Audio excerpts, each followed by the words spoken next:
Everyone says this place is extremely dangerous. Dale las gracias, porque sé que mi redentor. And they said if I go down certain paths, then I'll end up basically naked.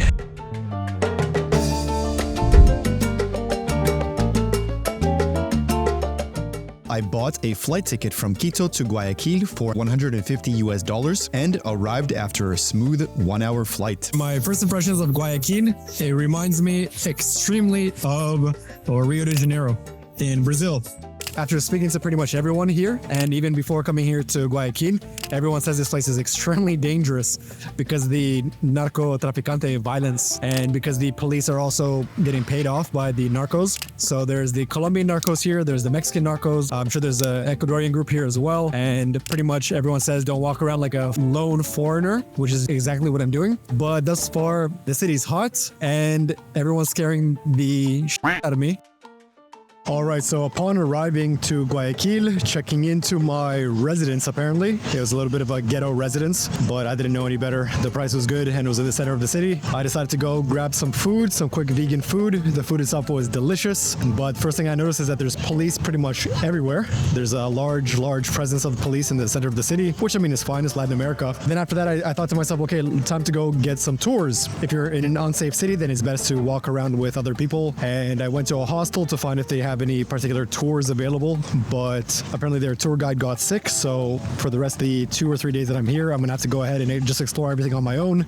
Luckily, just a short walk from where I messed up with the hostel tours, there was a charming little area called Plaza Guayarte. This plaza features almost daily performances, as well as cafes, restaurants, and bars. My mission in this area was to find and ride the cable car, but it turned out that the cable car was in a completely different part of the city. So I ended up hopping onto the crowded metro system back to my accommodations in the city center for a fun and localized experience, but always being mindful of my belongings for potential theft at the same time. Only moments later, after getting back, it was time to go on a super spontaneous online date. Hola, ¿cómo estás? Bien. ¿Cómo te llamas? María José. ¿Y dónde estamos? En Puerto Santana. En Ecuador, Guayaquil. Entonces recibí una pregunta. ¿Por qué los ecuatorianos les gustan usar mucho maíz en toda su comida? Bueno, yo creo que antes de formular esa pregunta en ecuatoriano debes de investigar las regiones donde a las personas les gusta comer maíz en la comida. A mí en particular nunca he comido maíz en la comida, pero sí sé que en la sierra muchas personas les encanta ponerle eso al encebollado y cosas así. A mí en lo personal, o como que muchos costeños no, pero en ciertas partes de la sierra sí le ponen al hornado, le ponen al encebollado y ya. Yeah. Entonces eso es de respuesta. ¿Y tú has probado el maíz?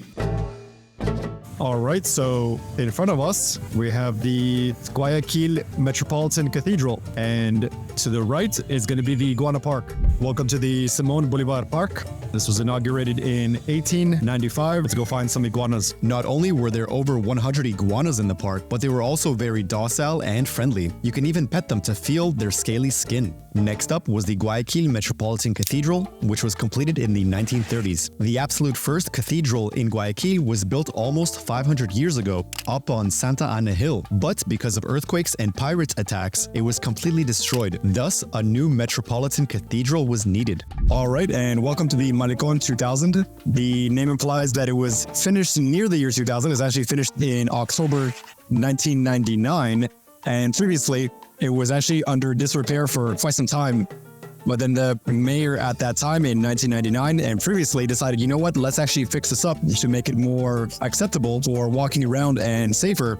And as just far, this is actually the most visited location in Guayaquil. It's literally just a boardwalk, but it's a very nice boardwalk. It's been redone and it's very beautiful.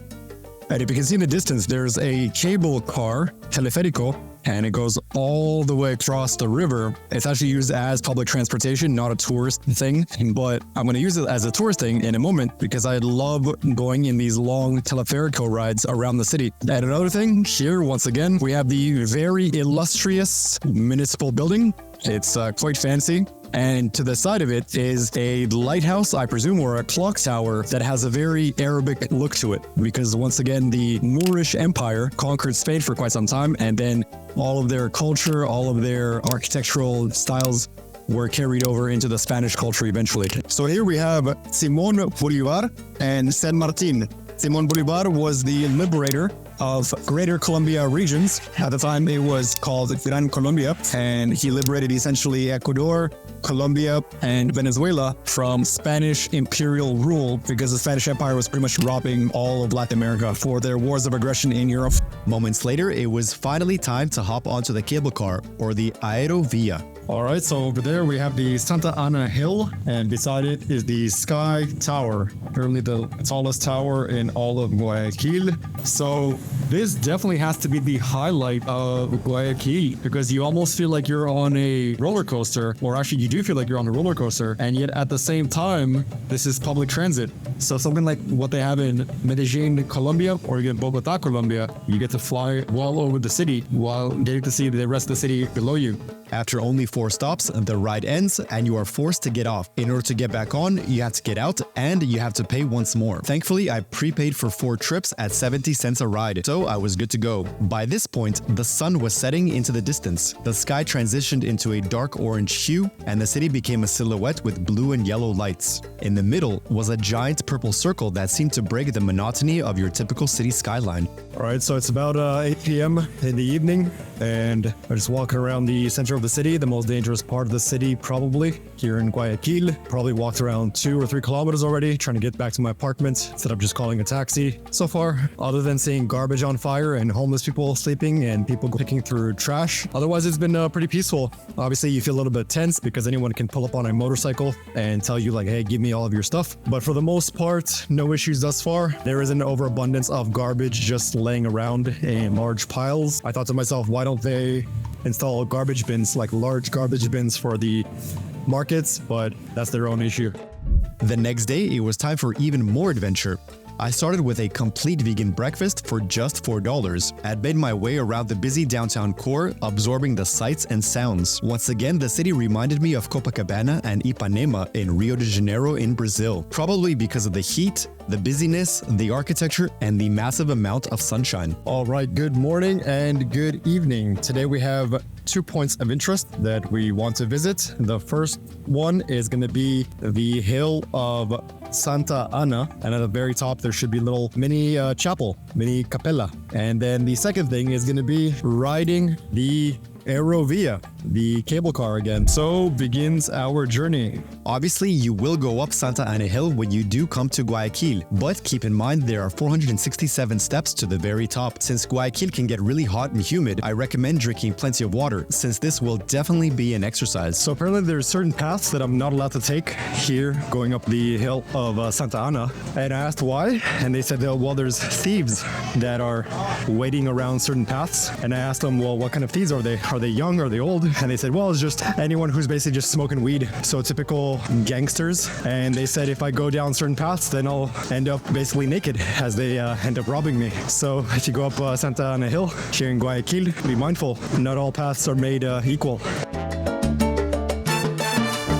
So here we have 4 military officials throughout Ecuadorian history, and the first 2 really stand out to me. One of them is called Juan Illingworth Hunt. He helped during the conflict between Peru and Ecuador. After the breakup of the Gran Colombia, there was a war between Peru and Ecuador. So he helped with that, as well as Thomas Charles Wright Montgomery. Apparently he also helped during that particular conflict between Peru and Ecuador. Ultimately, Peru won. Guayaquil also has a rich history of being raided and pillaged by pirates. The British Empire actually permitted piracy as long as it attacked the enemies of the British Empire, such as the Spanish Empire. Hence, Guayaquil, which was under Spanish colonial rule, was raided by pirates for over 100 years. All right, so welcome to the top of Guayaquil, day 3. Because of the incessant repetition of other Ecuadorians that Guayaquil is not a safe city, then you do feel a little bit anxious and apprehension and tightness when you do walk around, especially at nighttime. In the daytime, not as much, but obviously be mindful, especially when you're walking around with your cell phone like I do. For the most part, even climbing up this hill that I'm on right now, the the Santa Ana Hill. The police say don't go up certain paths or don't go down certain paths because there are thieves that will try to steal things from you. The two things that I do like about this city are the two hills. So you get a very, very nice viewpoints of the city. It adds a little bit of character to it as opposed to just being very flat and just being buildings everywhere. These two nice hills that I'm on top of one now, and there's another one right behind me. Very beautiful, adds a lot of character to it. And the other thing is the cable car, the metro car or the Aerovia, and it takes you from one side of the lake or the river that's here to the main part of the city, so the downtown, and then right into the center of the city. So I thought those were extremely wonderful. So other than those things, the center is definitely dense, it's populated, it's busy, and has people walking around, selling things, buying things, yelling, honking. And I also like the weather here, very hot, very sunny, as opposed to Quito, which is the complete opposite of Guayaquil as far as weather is concerned. Quito is cold, especially at nighttime. It can get very, very cold. You know, you need a sweater, you need pants. Here, shorts, shirts, and you're totally fine like that. Funny enough, when I asked the taxi drivers where's a good place to dance some salsa here, they all say, well, there's some places that they know of, but either none of them dance salsa or they just don't recommend going there because of the security situation, because particular narcos like to go to these locations and then they can get maybe rowdy, a little bit drunk, and then they can cause some issues. So funny enough, no one actually recommends going to like a salsa club here, which I'm sure they're probably safe, but for the most part, just being vigilant. Even walking around in the center of the city, not the best thing to do, not the safest thing to do, especially at nighttime, but I did it anyway. Afterwards, it was time to head back down the hill and head over to the Museum of Anthropology and Contemporary Arts to hopefully learn a little bit about the indigenous history of the area. So there's a really beautiful anthropological museum here in Guayaquil. Beautiful museum, lots of artifacts all around me. Some of the gods, some of the statues dedicated to the pre-conquest cultures, but the information here is only in Spanish. Perhaps they'll implement some translations for the future. My final point of interest was a quick ride on the Aerovia to arrive at the Parque del Centenario. This is a giant park commemorating 100 years of independence from Spanish imperial rule. Dale las gracias, porque sé que mi Redentor te va a levantar, te va a sanar, te va a todo hacer, porque él es el médico de médico. All right, so one strong observation I made here, and this is also representative of even North America, Latin America, Europe, is that there is a strong sentiment to build statues of guys on horses. So this usually represents the imperialistic times, the ages of conquest, as we stand behind a post-conquest statue of probably the dissolution of the Spanish Empire, the victory over the Spanish Empire, where after being victorious, they would typically mount up somebody on top of a statue. At the very top of it would usually be a female representing liberty, justice, or freedom. And at the base of it would typically be someone who was a captain, a general. And if you go to Europe, if you go to North America, if you go to Latin America, there's an abundance of these style of statues. Now, I think eventually these style of statues, people stopped building them because conquest and destruction was no longer the cool thing to do. Representative of the European, Latin American, and even Asia actually, is that they would have an abundance of churches and guys on horses representing some kind of conquest, some kind of victory. Finally, after a long day, it was time to head back to my accommodations through the downtown core and simply relax for the rest of the evening and night. The following day, it was time to wake up nice and early and take a bus from the most dangerous city in Ecuador to arguably the safest city in Ecuador, Cuenca. If you enjoyed this video, make sure to like and subscribe, and I will see you in the next video. Leonidas here, cheers and salud.